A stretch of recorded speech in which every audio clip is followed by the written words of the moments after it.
Nuovamente insieme, nuova puntata e questa puntata ce l'avete chiesta in tanti, quindi io non perderei troppo tempo, come al solito do il benvenuto, il bentornato ai veterani anche di questo canale YouTube, ma anche ai nuovi che ci incontreranno per caso. Come voi sapete, facciamo finta che è anche una citazione, un omaggio che abbiamo deciso di fare a Biglino, Biglino che abbiamo avuto proprio come ospite nella prima puntata, quindi questo progetto è nato proprio anche dietro i consigli di Mauro, dietro un pochettino tanti discorsi che abbiamo fatto quando ci vedevamo, quindi dall'amicizia con Mauro nasce questo canale. E la continuazione di oggi è proprio collegato a questo perché diamo il benvenuto per la prima volta in questo nostro canale, ma sono sicuro che la conoscerete. Ladies and gentlemen, abbiamo con noi, ecco qua, la vediamo, Cinzia Mele, come stai?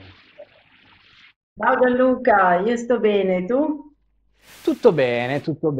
E insomma, quest'oggi parleremo di un sacco di cose, uniremo dei puntini. C'è una teoria eccezionale che io condivido molto, è quello che tu hai raccontato, e facciamo vedere subito il libro da cui parte questo nostro dialogo, eccolo qua, lo andiamo a vedere. Eccolo qui, gli dei baltici della Bibbia. Vediamolo anche in grande, così si vede anche, c'è anche l'introduzione con Mauro Biglino, e quindi io partirei proprio dall'idea che ti è venuta da Mauro Biglino e poi quest'oggi, vi anticipo, faremo un po' un viaggio insieme e poi arriveremo ai giganti. Ecco, quindi Cinzia, a te. Sì, dunque, circa un anno fa è uscito questo libro, L'I dei Baltici della Bibbia, che ho scritto a quattro mani con Mauro Biglino. Per me è stato un grande onore poter scrivere un libro con lui ed è un libro che parla sostanzialmente dei parallelismi geografici tra il mondo biblico mediorientale e il mondo nordico, che inaspettatamente ci ha rivelato centinaia di toponimi identici a quelli della Bibbia, a volte identici, a volte molto assonanti, e sui quali è possibile tracciare itinerari che in Medio Oriente non tornano. Quindi ci siamo appassionati a questa ricerca che al momento è ancora in una prima fase, è una prima fase di ipotesi, perché quello che sembra di intuire è che perlomeno i libri più antichi della Bibbia possano essere riferiti a territori inaspettati. Oppure a più territori, quasi come se in realtà ci fosse una liturgia, una ritualistica nel ricostruire determinati scenari, sempre un po' con la stessa metodica. Quindi magari questi discorsi, questi viaggi, questi racconti valgono appositamente per più luoghi, tra cui anche il Baltico. Sì, allora così sembra di vedere. In realtà è ovvio che i protagonisti del racconto biblico, gli israeliti e gli egiziani e altri popoli, oggi si trovano dove tutti sappiamo, nelle aree tradizionali. Io l'ipotesi che sto accarezzando è che in epoca più arcaica, cioè nelle epoche, i libri più antichi della Bibbia, siano realmente ispirati, o perlomeno gli eventi narrati sono avvenuti nei territori nordici, per poi deve esserci stato uno spostamento evidentemente, ma di questo spostamento ne parleremo poi in un successivo libro. Per adesso abbiamo illustrato questa situazione incredibile, vale a dire per appunto, come ti ho già detto, il fatto che itinerari mancanti in Medio Oriente sono invece tracciabili perfettamente nel nord Europa. E facciamo Tra proprio... l'altro, ecco, Prego, prego. volevo aggiungere una piccola cosa. Potrà sembrare incredibile perché tutti associamo le aree nordiche a climi che non sembrano essere quelli descritti nella Bibbia. Tuttavia ci tengo a precisare che nei millenni passati il clima era molto più mite in quelle aree, tant'è che in Groenlandia si coltivava la vite, in Norvegia è presente una barriera corallina che risale all'8000 a.C. e ancora oggi sopravvive. Quindi quel mondo in un lontano passato non era esattamente come quello che conosciamo oggi. E poi la relazione con quello che Biglino chiama quelli là, quindi questi Elohim, in realtà si ritrova anche in quelle zone, quindi raccontiamo anche qualcosa su quelli là. Sì, quelli là, in questo caso teoricamente sarebbero dei, secondo noi sono esseri in carne ed ossa e diciamo che si vanno, allora i territori si vanno a sovrapporre a quelli degli asi norreni. Per intenderci, gli asi sono quella stirpe di divinità a cui appartengono i ben conosciuti Odino, Thor, eccetera. Quindi i territori sui quali si svolgono queste vicende bibliche nordiche in gran parte corrispondono ai territori degli dei Asi. E arriviamo subito tra le varie analogie a quello che è il tema che ho deciso di trattare con te, perché questo era un po' il preambolo, ma nel tema specifico parliamo dei giganti. Nella Bibbia li incontriamo come i Nefilim e di qua parte un viaggio. Chi sono i giganti? E con tutte le analogie. Allora, chi sono i giganti? I giganti sono citati in più libri della Bibbia e naturalmente sentendo di parlare di giganti, il pensiero comune è che si tratti di fantasie, perché i giganti non esistono. Tuttavia, adesso vedremo come invece si concretizzano questi giganti nel nord Europa per vari motivi. E tengo a precisare che nel testo a volte vengono citati come giganti, a volte semplicemente come persone dalla statura molto alta. Quindi se usiamo una terminologia leggermente diversa, si passa dalla fantasia, dal mondo della fantasia a un mondo più reale. Poi tengo a precisare che i territori scandinavi ancora oggi sono abitati da persone dalla statura molto diversa, perché i germanici, gli scandinavi in particolare, sono molto alti, sono fra i popoli più alti della terra. E poi ci sono i Sami, che sono i nativi, sono i primi ad aver occupato quelle terre migliaia di anni fa, a partire dal 10.000 a.C., e loro sono di statura molto piccola. Quindi già semplicemente notando questa differenza si può capire come sia realistico parlare di giganti in un mondo in cui le stature fra gli abitanti sono molto diverse. Fra l'altro va subito ricordato o quantomeno fatto un appunto, perché noi sempre ci chiamiamo facciamo finta perché noi effettivamente questo è il nostro metodo. Facciamo finta che questi giganti ci siano stati quando una notizia non la si può cancellare perché per forza di cose viene fuori. Un metodo di censura è confondere le idee con una marea di fake per associare poi quella determinata tematica sicuramente a un fake. Ecco, questo con i giganti compare molto perché andando in rete, cercando, si incappa quasi subito nei fake, ma questo non vuol dire che un fondo di verità non ci sia, questa è una precisazione che è giusto fare subito. Sì, sono d'accordo, perché diciamo che il sentire comune, cioè se andassimo in giro per la strada a chiedere alle persone, secondo lei sono esistiti i giganti della Bibbia, penso che la stragrande maggioranza direbbe no, assolutamente, sono solo dei racconti inventati. Se invece chiediamo, secondo te sono esistite persone molto alte, le persone risponderebbero in un modo diverso. Poi sono d'accordo con te sul fatto che internet pulluli di fake, perché se si prova a cercare in internet il tema giganti, vengono fuori fotografie, storie inverosimili, tutto quello che serve proprio a, come dire, a fare in modo che non si possa credere a quello che la Bibbia descrive. Invece io trovo che sia molto realistico e poi vedremo man mano durante questa chiacchierata come persino i reperti archeologici diano conferme da questo punto di vista.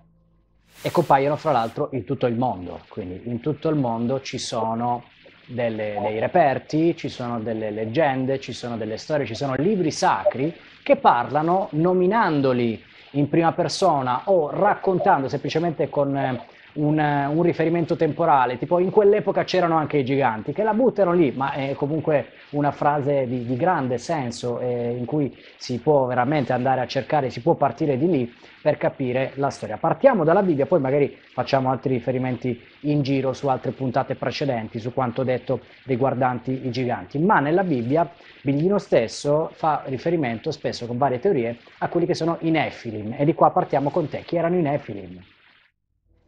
Allora, ti leggo due righe dalla Genesi.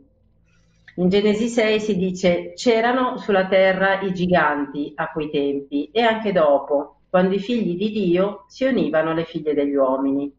Qui io ti ho letto la parola giganti, nel testo originario c'è scritto per l'appunto Nefilim, e in questo contesto della Genesi vengono usati come un termine di tempo, cioè ci dice che quando i figli di Dio si univano alle figlie degli uomini, in quel tempo c'erano i Nefilim sulla terra e anche dopo.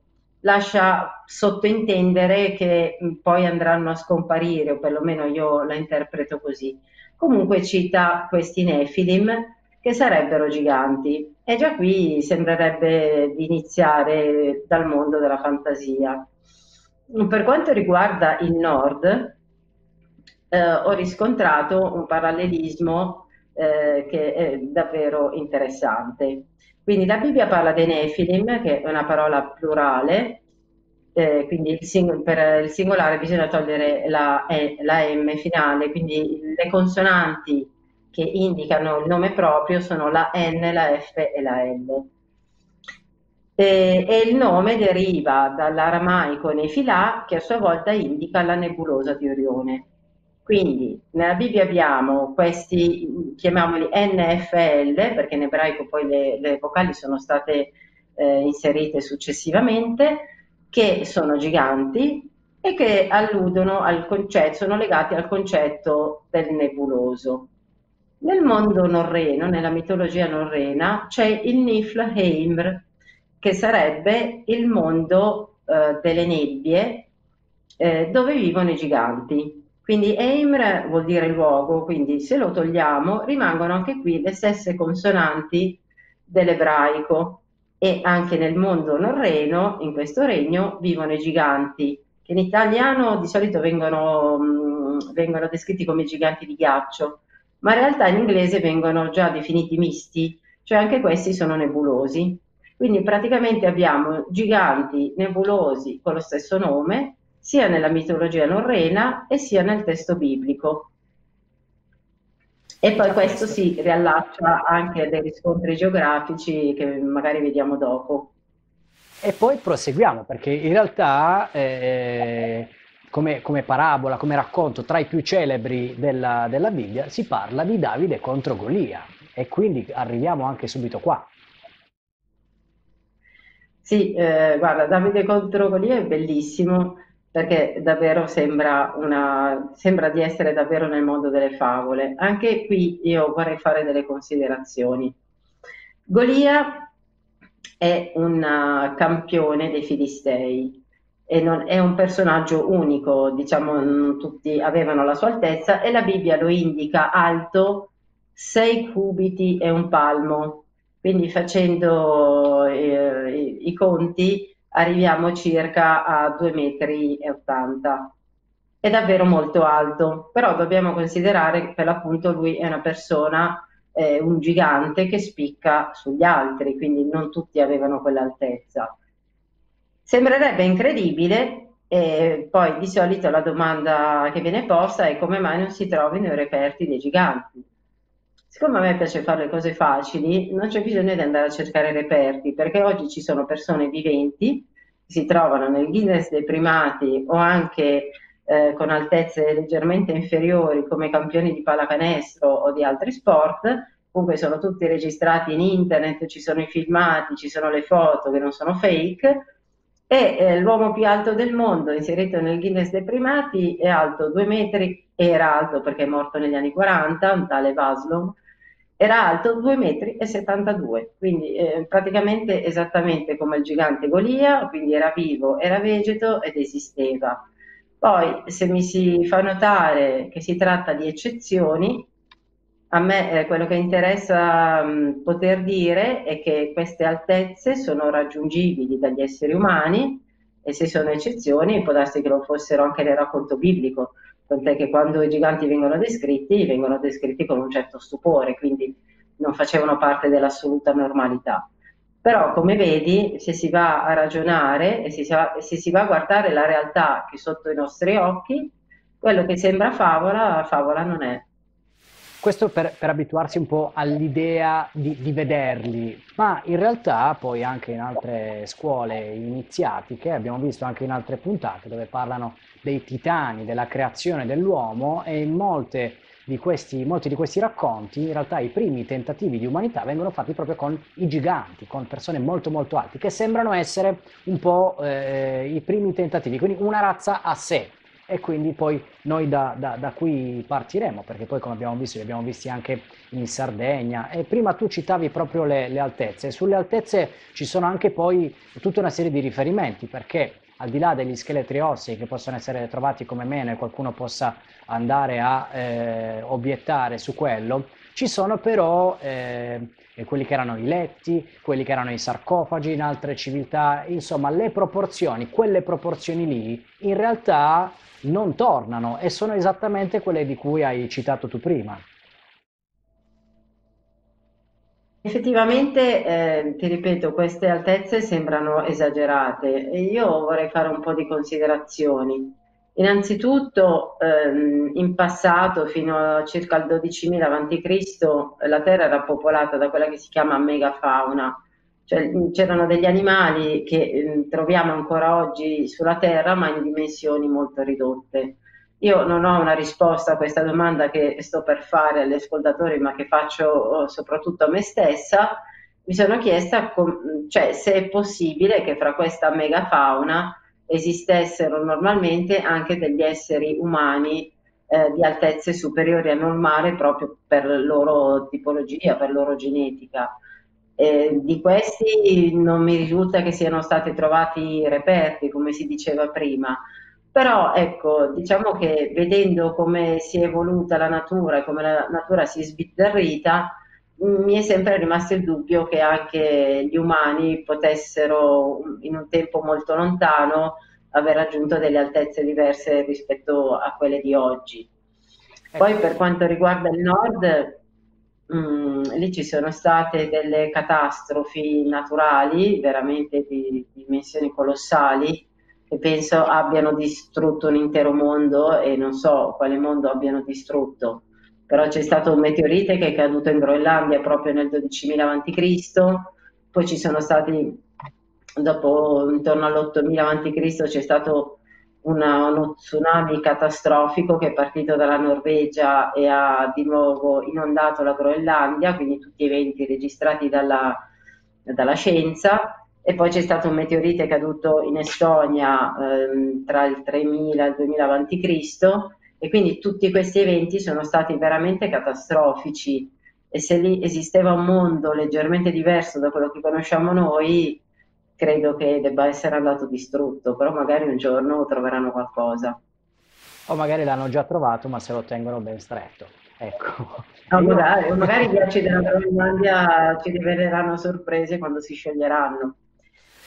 Fra l'altro, giusto per dover di cronaca, quello che abbiamo citato prima sui Titani, legato anche agli Atlantidei, per i figli degli anni Ottanta, come lo sono io, proprio palesemente anche su Italia 1 andò in onda un cartone che si chiamava Il mistero della pietra azzurra, di cui adesso noi facciamo vedere solo l'inizio per evitare censure, ma in realtà racconta proprio questo, quindi c'è tutto il discorso degli Atlantidei, il primo tentativo, i primi uomini, i giganti, poi si sono affinati e sono arrivati anche all'uomo. Ma sempre facendo finta che guardiamo Gilgamesh, che lo andiamo a vedere in una rappresentazione. Ora, se quello effettivamente pare essere un leone, guardate anche le proporzioni e quindi lo tiene come un gattino. Di conseguenza, anche Gilgamesh ha come altezza di nuovo più o meno quello che tu hai detto prima. Eh sì, effettivamente le proporzioni sono sproporzionate e il leone appare proprio come un piccolo gattino. Sì, e comunque sono ricorrenti questi racconti di giganti nelle mitologie mondiali. Io adesso mi sto occupando particolarmente di Bibbia e in relazione anche alla mitologia norrena, e quindi i giganti sono diffusi ovunque. Tra l'altro, ecco, mi viene in mente anche una cosa, un particolare simpatico. In Norvegia c'è un territorio che si chiama Jotunheim e che la dottoressa Chiese Snardi, che ha scritto lei era un'accademica che si occupava di miti nordici, ha scritto appunto un libro con questo titolo, collega i giganti, lo Jotunheim della mitologia norrena, dove pure ci sono giganti, a quest'area della Norvegia. E lì è veramente incredibile vedere che convergono tre mitologie, vale a dire quella norrena è ok, è lì dove deve stare. Felice Vinci, che ha scritto Omero nel Baltico e ha parlato dei ciclopi, facendo dei ragionamenti a sé, diversi da quelli che ho fatto io, arriva a piazzare i ciclopi omerici poco più avanti rispetto allo Jotunheim, sempre sulla stessa catena montuosa che divide la Norvegia dalla Svezia. E fra i ciclopi del Vinci e lo Jotunheim della mitologia norrena si è andata a collocare una montagna che si chiama Rafeia e che assomiglia moltissimo nel nome alla Rafa biblica, che era il nome del capostipite o del territorio da cui discendevano i giganti biblici Refaim. E vedere che tre mitologie differenti, provenienti da tre diversi territori, vadano a concentrarsi in un'area geografica ben definita è veramente impressionante. E qualche domanda in merito bisognerà farsela. Ecco, e fra l'altro a complicare un po' questa visione, per modo di dire, c'è anche la nostra telefonata in cui ti raccontai che una leggenda collegata al dio Shiva, a un certo punto il dio Shiva, tra i innumerevoli figli che ne ha avuto uno di nome Skanda. Il figlio di Shiva di nome Skanda fece un viaggio e dall'India arrivò a quello che è il nord Europa, fondando poi dei territori da cui arriva anche Scandinavia, e questi erano biondi con gli Ah, occhi azzurri. Quindi insomma anche qui ritorna come anche un richiamo, come spesso mi capita di fare con l'India, sono tutti dei popoli, hanno tutti magari anche gli stessi tratti somatici, ma un'altra caratteristica, e lo si evince anche dalla Bibbia, parla dei giganti come di formidabili guerrieri, e quindi anche in tante mitologie, racconti, poemi epici, questi giganti vengono raccontati come un popolo di guerrieri, come in realtà anche popolo di mercenari, quindi andiamo a vedere anche poi, ci colleghiamo anche al mondo degli Shardana, insomma compaiono un po' in giro per il mondo e sempre con gli stessi tratti, le stesse caratteristiche, le stesse capacità, le stesse potenzialità. E quindi insomma il nord Europa andrebbe veramente studiato come state facendo, quindi un plauso, perché di lì anche con Felice Vinci che abbiamo avuto anche noi si nasconde veramente qualcosa che può essere utile a tutti per collegare dei puntini. guarda, il mondo nordico è un mondo misterioso, è stato poco indagato e possiamo dire di conoscere poco o niente, per un semplice motivo. Ci sono i reperti archeologici che vengono interpretati, ci sono i megaliti, trovano le armi relative all'età del bronzo, tante belle cose interessanti.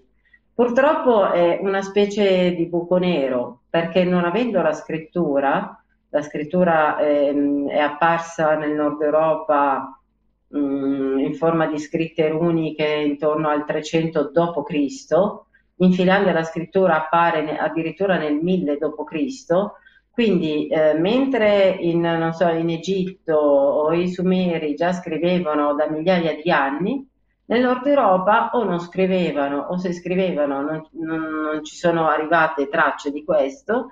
Sta di fatto che noi degli eventi che hanno connotato il Nord Europa sappiamo veramente poco. Ti ripeto, sappiamo quello che si può interpretare dall'archeologia, ma dei singoli eventi, delle storie, dei conflitti, degli amori, dei nomi dei personaggi, non sapremo niente a meno che l'archeologia non ci riservi delle grandi sorprese.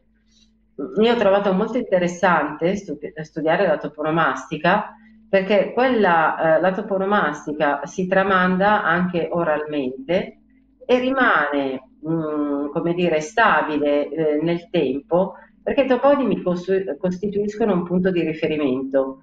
Quindi, a parte rare eccezioni in cui volutamente si cambiano i nomi di grandi città, ma i nomi dei corsi d'acqua, dei laghetti, dei piccoli villaggi, quelli di solito rimangono invariati nei millenni.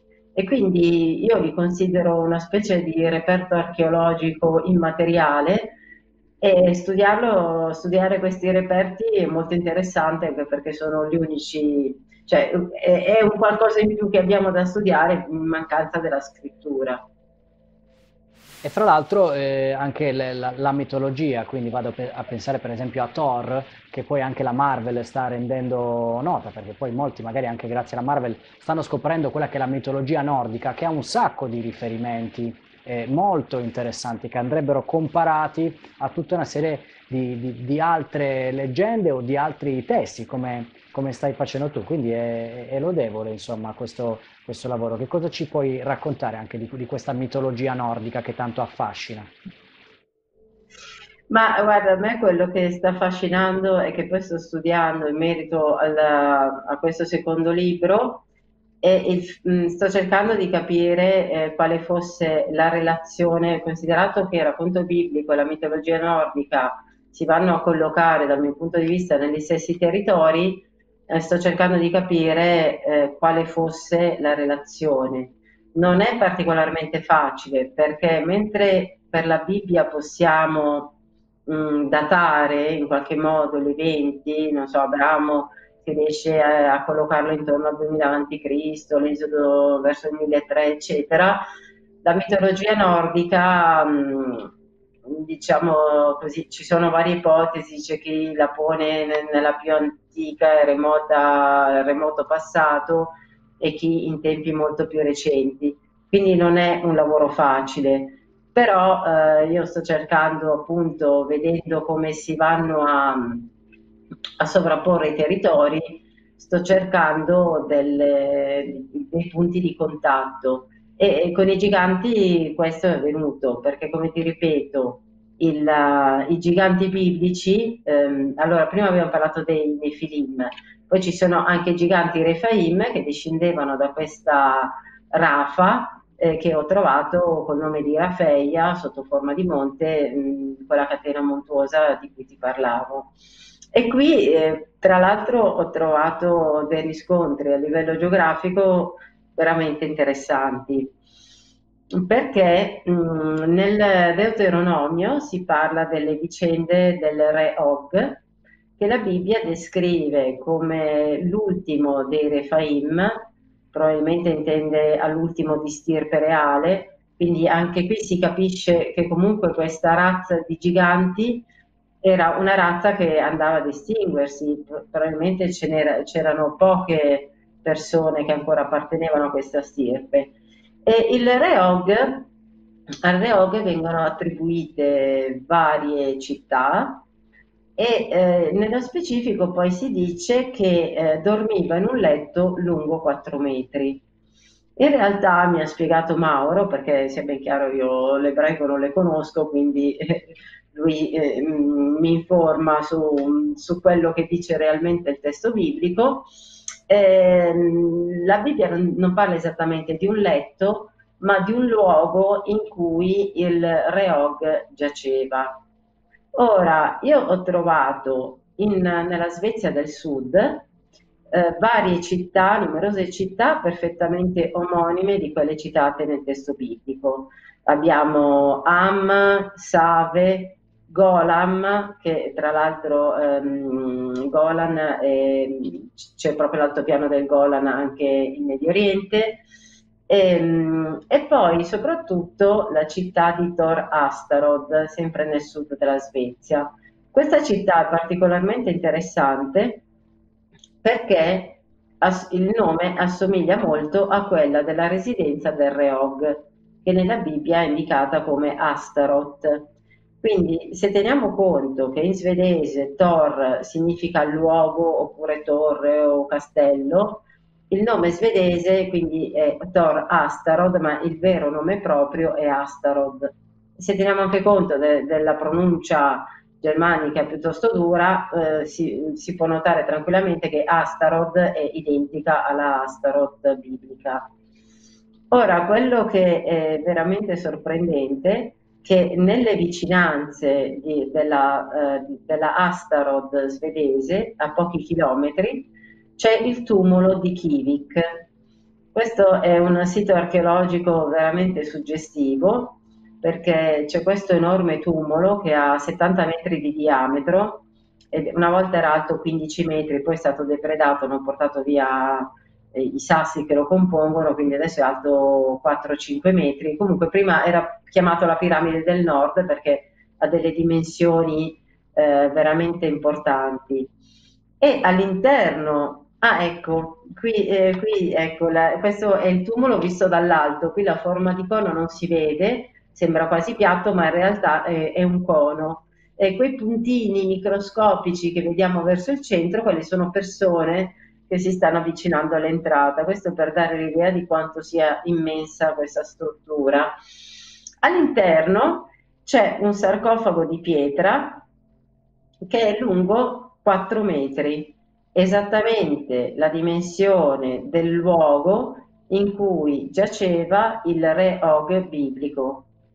Quindi abbiamo lo stesso nome della località, abbiamo il sarcofago che misura esattamente quanto la Bibbia dice e poi, incredibilmente, Og in lingua svedese significa alto. E quindi diciamo che tutte queste circostanze io non posso pensare che siano puramente casuali, ma a me sembra, ti ripeto, considerate anche tutta una serie di toponimi di cui si parla nel Deuteronomio e che tornano con racconto, con la narrazione biblica, veramente io ho il sospetto che qui si tratti proprio del luogo in cui giaceva il re Og biblico. Tra l'altro è curioso perché gli archeologi svedesi che se ne occupano io ho letto la loro ricerca accademica su questo sito e hanno definito il sarcofago sovradimensionato e poi dicono che quel sito è stato fatto per una persona unica che richiede una spiegazione unica. Ecco, questo loro modo molto diplomatico di esprimersi mi sembra che manifesti il loro stupore e io credo che il sarcofago sì, è sovradimensionato, ma è molto adatto a ricevere il corpo di un gigante e quindi insomma mi ha un po' fatto sorridere il loro modo prudente di esprimersi, io che li capisco, sono accademici, però tutto combacia con la descrizione biblica e tra l'altro anche la datazione perché è stato datato al 1350 e quindi torna proprio con l'epoca di queste vicende bibliche di cui ti ho parlato. Ecco, fra l'altro prima citavi anche i monti, quindi di nuovo ricitando anche Felice Vince, anche lì vivevano sui monti, quindi un po' il monte Olimpo, la mitologia greca, come hai detto prima, i ciclopi, insomma ci sono tante cose che fanno pensare e in qualche modo puntare anche l'occhio su quelle zone. E poi, come dicevamo prima, occhio ai reperti perché ci sono un sacco di storie. Ovviamente ci si trovano degli scheletri enormi di più di 30 metri, quelli saranno palesemente fake, molto probabilmente, ma si trovano anche delle storie curiose, di cui non so se poi il nostro Manuel ci trova anche, ti ricordi quel dito di un gigante che è stato un po', c'è questa storia interessante che magari poi la andiamo a vedere, in cui è collegato al mondo dell'antico Egitto e anche lì, se pensiamo al mondo dell'antico Egitto, pensiamo anche alle statue dei faraoni, ad alcune rappresentazioni, alcune camere della risurrezione, resurrezione, insomma anche lì le proporzioni non tornano. E questo è un reperto che finora pare essere tra i più plausibili, in cui, eccolo qua, è stato trovato questo dito enorme, mummificato, e per ora, sempre usando il condizionale, parrebbe essere abbastanza, cioè nel senso, verosimile come versione, con tanto di ovviamente di certificati che lo attestano, insomma, sono delle storie che cominciano un pochettino a uscire. E sempre collegato alla puntata con Felice Vinci, occhio anche alla Sardegna, perché anche lì stanno venendo fuori delle cose molto molto particolari, dei ritrovamenti molto particolari. E quindi ritorniamo di nuovo a te, perché in questo nuovo libro cominciamo ad arrivare anche a qualche anticipazione su questo tuo prossimo lavoro in uscita. Allora, nel primo libro ci siamo occupati principalmente di geografia e toponomastica e per dirti la verità siamo rimasti anche noi ancora nel campo delle ipotesi perché quello che è emerso è davvero sorprendente e quindi prima di trarre, insomma, abbiamo aspettato prima di trarre delle conclusioni, ma adesso, giusto per, così, ti cito alcuni dei luoghi trovati lì nel nord che mai si sarebbe pensato, lì c'è il fiume Giordano, Sodoma e Gomorra, il deserto del Sinai, altri deserti citati nella Bibbia, quello del Sur, quello del Sin, tutte le tappe dell'Esodo, molte località legate al racconto di Salomone. Quindi nel primo lavoro ci siamo occupati particolarmente di questa geografia che per l'appunto è stata sorprendente. Dopodiché ho cominciato a volerci vedere chiaro e quindi mi sono posta questa domanda. E ho detto se allora ci sono i toponimi ci sono sia al nord che in Medio Oriente. Spesso, a dire la verità, in Medio Oriente sono carenti o non si riescono proprio a trovare determinate località. Però mi sono detta, siccome i toponimi fanno parte comunque della cultura locale, sono un'espressione della lingua locale, del modo di esprimersi delle persone, sto provando a cercare di capire quali delle aree abbiano i toponimi in sintonia con la lingua locale. Quindi il secondo libro verterà ancora su approfondimenti di tipo geografico, perché stanno venendo fuori delle cose veramente incredibili. E poi stiamo analizzando la situazione dal punto di vista linguistico e penso che ci saranno delle grandi sorprese perché, sai, col primo libro in tanti hanno ipotizzato o così hanno contestato il fatto che quelle località potessero essere, ad esempio, il frutto di una ricostruzione artificiosa a posteriori, ad esempio dopo le crociate del nord, cioè dopo che è stato imposto il cristianesimo, secondo alcuni qualche re locale avrebbe appositamente nominato i nomi nordici secondo quanto scrive la Bibbia. Però a me, diciamo, questo modo di vedere le cose non mi tornava per vari motivi. Innanzitutto perché l'area di cui stiamo parlando è un'area vastissima, comprende la Danimarca, Norvegia, Svezia, Finlandia, Russia, Estonia e Germania. Quindi fare un lavoro di ricostruzione a posteriori sarebbe stato un lavoro ai limiti dell'impossibile.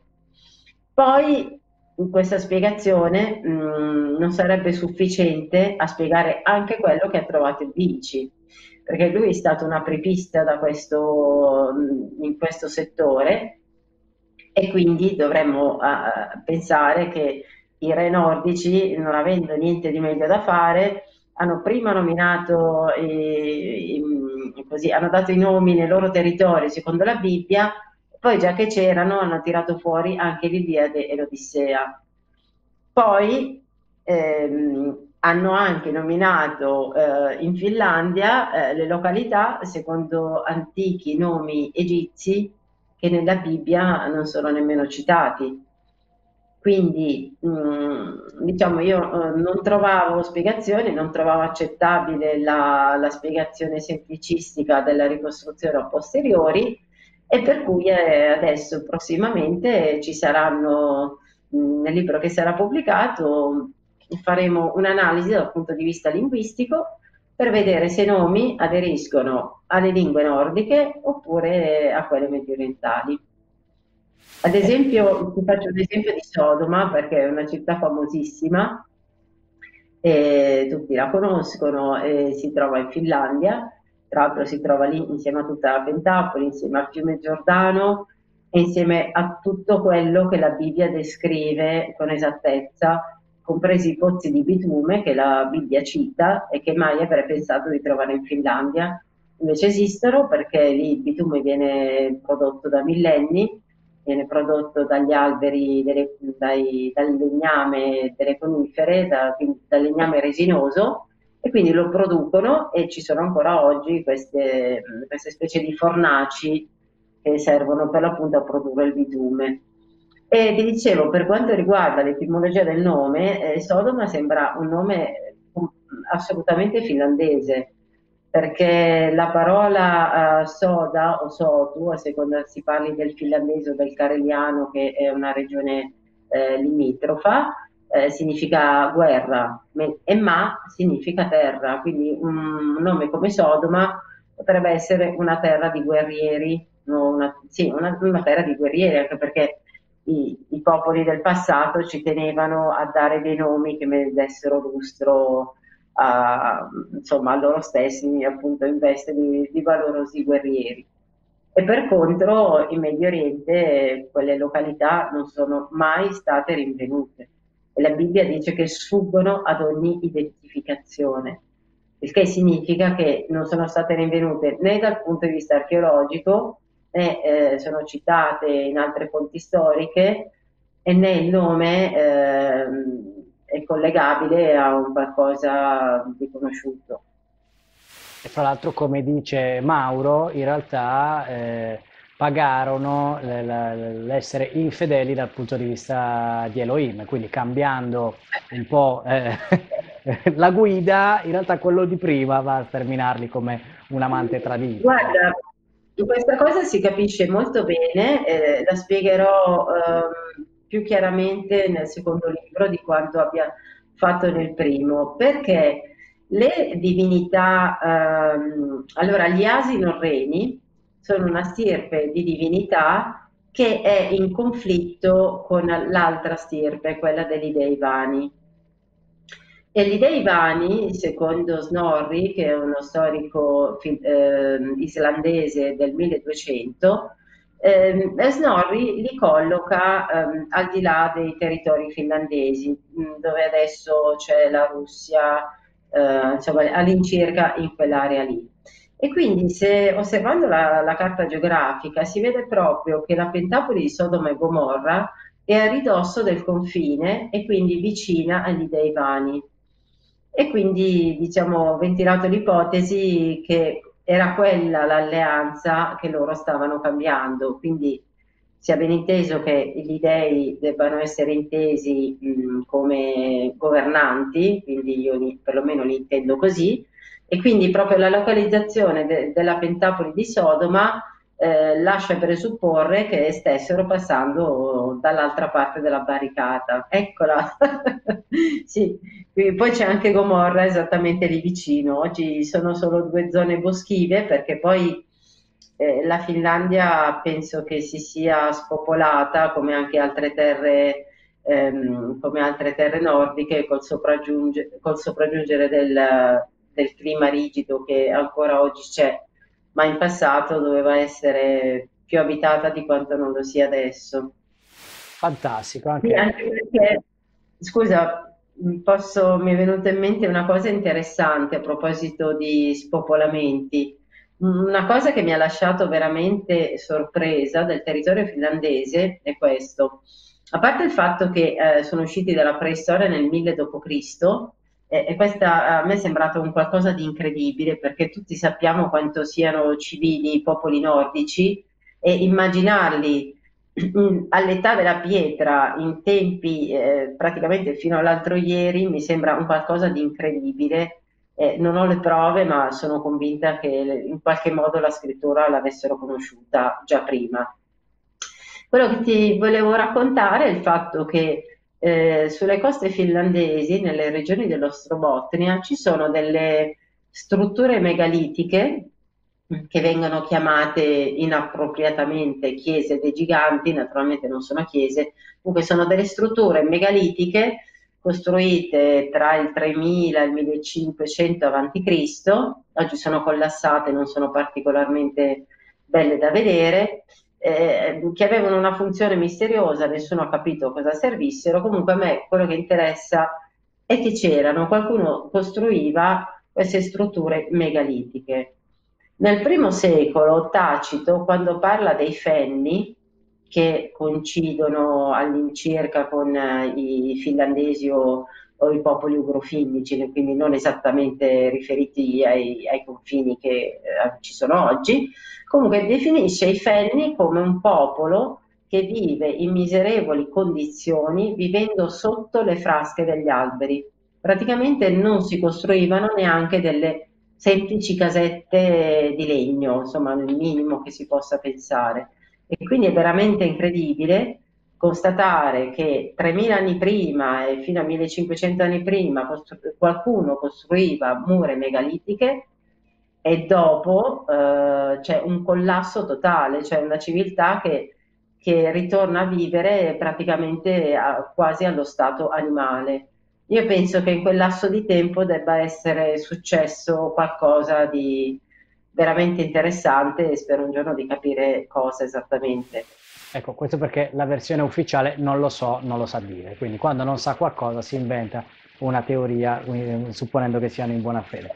In chiusura, io prima di ringraziarti ovviamente per questa tua partecipazione, ci tengo a dire che noi facciamo finta, quindi nessuno si deve sentire offeso o turbato da quello che noi abbiamo raccontato, anche perché poi tutto torna, uniamo i puntini, quindi anche qui una conferma della guerra fra dei di cui abbiamo raccontato anche in altre puntate precedenti che vi invito ad andare a riguardare. Abbiamo citato Felice Vinci, quindi andiamo a rivedere anche quella puntata e io direi che ti lascio la parola per i saluti finali prima di ricordare un po' anche tutti i nostri social. Ricordiamo un po' dove ti possono trovare e i ringraziamenti finali per questa tua partecipazione.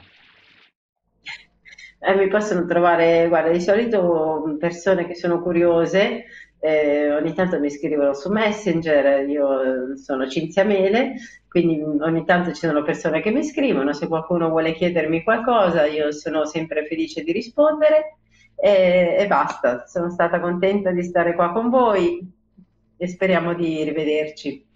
Assolutamente anche per il prossimo libro, quantomeno, e io ringrazio come al solito tutti coloro che su tutti i social possibili e immaginabili cercano Facciamo Finta Che, gruppo Telegram, canale Telegram, su YouTube, su Facebook, su Instagram, se nascerà un social saremo anche lì, e tutti coloro che decidono di supportarci anche con le donazioni e trovano tutto in descrizione nel link in bio, ecco, quindi andate a verificare, andate a vedere un po' quello che noi facciamo ormai da svariati mesi. Grazie anche a te, ovviamente, ringrazio anche la Uno Editori che ci ha fornito il tuo libro, così abbiamo potuto consultare e raccontare meglio il tutto e io vi do appuntamento alla prossima puntata, come al solito. Hare Krishna. Da- da-